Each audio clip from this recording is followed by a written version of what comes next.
جو ہے وہ آنے والی ہے۔ آج کا دن انتہائی اہم ہے، آج رات تک نگراں سیٹ اپ کا اعلان متوقع ہے، یعنی آج ہی اعلان ہو جائے گا۔ آج رات کو ہی نگراں وزیراعظم کے لیے حتمی نام فائنل ہو جائیں گے۔ ممکنہ طور پر یہ اعلان وفاقی وزراء کی جانب سے ہونے کی توقع کی جا رہی ہے، جو کہ کل 9 اگست ہے، اور کل وزیراعظم پاکستان شہباز شریف صاحب کے دفتر سے ایک سمری صدر پاکستان کو ارسال ہو جائے گی، جس میں قومی اسمبلی تحلیل کرنے کی ایڈوائز ہوگی، جس کے بعد کل قومی اسمبلی تحلیل کر دی جائے گی۔ اس پر ایک رپورٹ بھی ہم نے تیار کی ہے، اور وہ رپورٹ بھی ہم آپ کو آگے چل کر دکھائیں گے، اور کوشش کرتے ہیں کہ ہمیں مہمان جوائن کریں۔ اس وقت ہمیں مسلم لیگ نون کے رہنما قیصر احمد شیخ صاحب نے جوائن کیا ہے، ان کو ہم خوش آمدید کہیں گے۔ قیصر صاحب بہت شکریہ آپ کے وقت کا۔ قیصر صاحب، الیکشن کی آمد ہے، اور آج کہا جا رہا ہے کہ متوقع نگراں سیٹ اپ کے لیے ناموں کا اعلان کیا جائے گا، کچھ بتائیں گے؟ مشاورت مکمل ہو گئی ہے؟ لیکن نگراں جو سیٹ اپ ہے اس کے لیے تو کافی دنوں سے مشاورت ہو رہی ہے، اور کنسنسس میں سمجھتا ہوں کہ مشترکہ طور پہ ہی، کیونکہ ہم نے اسمبلی ڈیزالو کا پرائم منسٹر صاحب نے کہا ہوا ہے، تو کوئی نہ کوئی سامنے نام آ جائے گا۔ مختلف نام آپ دیکھ ہی رہے ہیں، کافی دنوں سے اسپیکولیٹ ہو رہے ہیں، تو انشاءاللہ کوئی بہتر نام جو سب کو منظور ہوگا وہی ہوگا، اور یہ پاکستان کے لیے اللہ کرے کہ وہ فائدہ مند ہو، ان کا نام اچھا قیصر صاحب، برکت 2 ہو اس دن سے۔ پہلے رانا جی ثناء اللہ کا ایک بیان آتا ہے جس میں وہ بتا رہے تھے کہ وزیر خزانہ اور شاہد خاقان کے نام شارٹ لسٹ نہیں ہے، کیا آپ کے پاس بھی ایسی کوئی اطلاع ہے؟ تو کوئی پتہ نہیں، دیکھنا کہ رانا صاحب کا میں نے بھی بیان سنا ہے، آپ نے بھی، رانا صاحب کے نالج میں ہوگا، ہمیں تو اس بارے میں کوئی پتہ نہیں ہے، ٹھیک ہے نا جی؟ کوئی ہو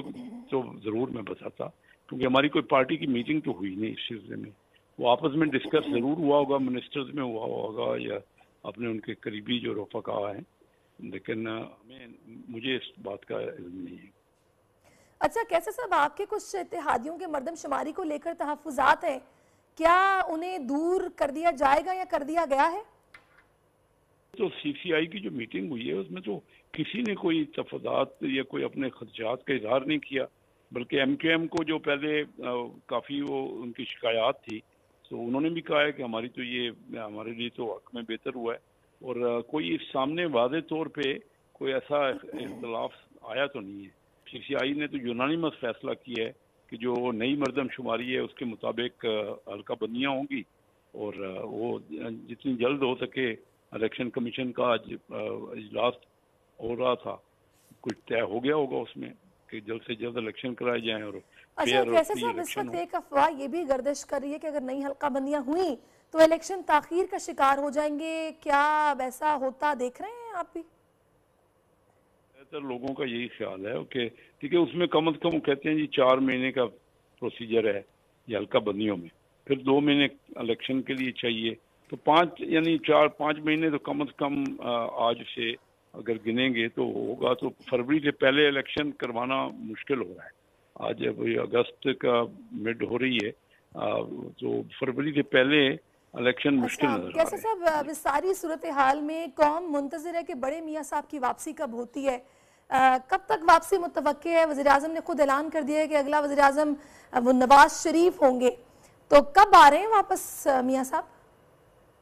اگر دیکھیں نا جس طرح ہم توقع کر رہے ہیں اگلا الیکشن میں 2 مہینے تو کم از کم بھرپور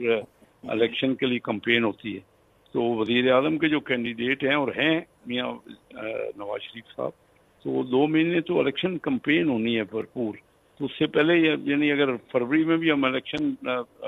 سمجھتے ہیں کہ ہوں تو دسمبر میں تو ان کو ہر صورت میں آنا ہوگا نا، 2 مہینے میں ہم توقع کریں گے، جلد آنا چاہیے، لیکن یعنی لیٹر لاسٹ بھی آئیں، دیر سے بھی آئیں، تو نومبر دسمبر میں تو میاں صاحب تشریف لائیں گے یہاں۔ صحیح، یعنی کہ آپ کا یہ مطلب ہے کہ وہ الیکشن سے 2-3 مہینے پہلے آئیں گے جب کیمپین سٹارٹ ہو جائے گی۔ اچھا، اب چونکہ قیصر صاحب آپ کا تعلق کراچی سے ہے، تو اس لیے میں آپ سے یہ پوچھنا چاہوں گی کہ مسلم لیگ نواز کی کراچی میں الیکشن کو لے کر تیاریاں کیا، اور ساتھ یہ بھی بتائیے گا کہ نواز شریف کی نومبر یا دسمبر میں واپسی کے لیے پنجاب میں ان کے ویلکم کی تیاریاں بھی کی جا رہی ہیں؟ دیکھیے ایک بہت بڑا جلسہ قصور میں ہوا ہے، اور میاں شہباز شریف صاحب نے بڑے پرجوش انداز میں جلسے کو خطاب کیا ہے، تو الیکشن کی کمپین تو شروع ہو گئی ہے، اور وہ ہونی بھی چاہیے اب، کیونکہ ہماری اسمبلیاں ڈیزالو ہو جائیں گی تو ہر کوئی اپنے اپنے حلقے میں بھی الیکشن کی کمپین میں لگ جائے گا اور پھر پارٹیاں بھی اپنا بیانیہ بنائیں گی. لیکن میں یہ سمجھتا ہوں کہ ہماری تمام پارٹیوں کو تمام صوبوں میں کام کرنے کی ضرورت ہے. میں کیونکہ کراچی رہتا ہوں، اگرچہ میں الیکشن تو چنیوٹ سے لڑتا ہوں، وہ میرا ہوم ٹاؤن ہے، لیکن میں محسوس کرتا ہوں کہ پاکستان مسلم لیگ کو کراچی اور سندھ میں زیادہ کام کرنا ہوگا اور محنت کرنی ہوگی. یہاں سے ہم کراچی سے اچھی رزلٹ لے سکتے ہیں سبجیکٹ کے یہاں پہ تنظیم بہتر ہو، ہم ڈیووٹیڈلی کام کریں. میں تو شروع سے ہی کراچی میں رہتا ہوں. میں Karachi chamber of commerce industry کا آج سے 36 سال پہلے پریزیڈنٹ تھا. تو بزنس کمیونٹی سے میرا بڑا انٹریکشن ہے اور میں دیکھتا ہوں میرے ہی ایک دور کے کزن تھے میاں اعجاز شفیع، انہوں نے کراچی سے الیکشن مسلم لیگ کے ٹکٹ پہ جیتا 2 بار. اور ہم توقع کرتے ہیں کہ اگر ہم یہاں آرگنائزیشن بہتر کریں، محنت کریں تو کراچی سے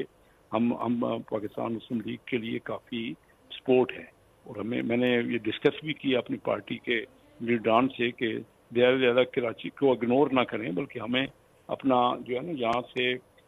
جو توقع ہے کہ ہم کچھ سیٹیں نکال سکتے ہیں اس کے لیے کام کیسر صاحب، باقی چنیوٹ سے آپ کا تعلق ہے، لیکن آپ یہ سمجھتے ہیں کہ نون لیگ کو کراچی اور سندھ میں محنت کرنے کی ضرورت ہے کیونکہ عوام یہاں پر ان کے حق میں بات کرتے ہیں، تھوڑی محنت کی جائے؟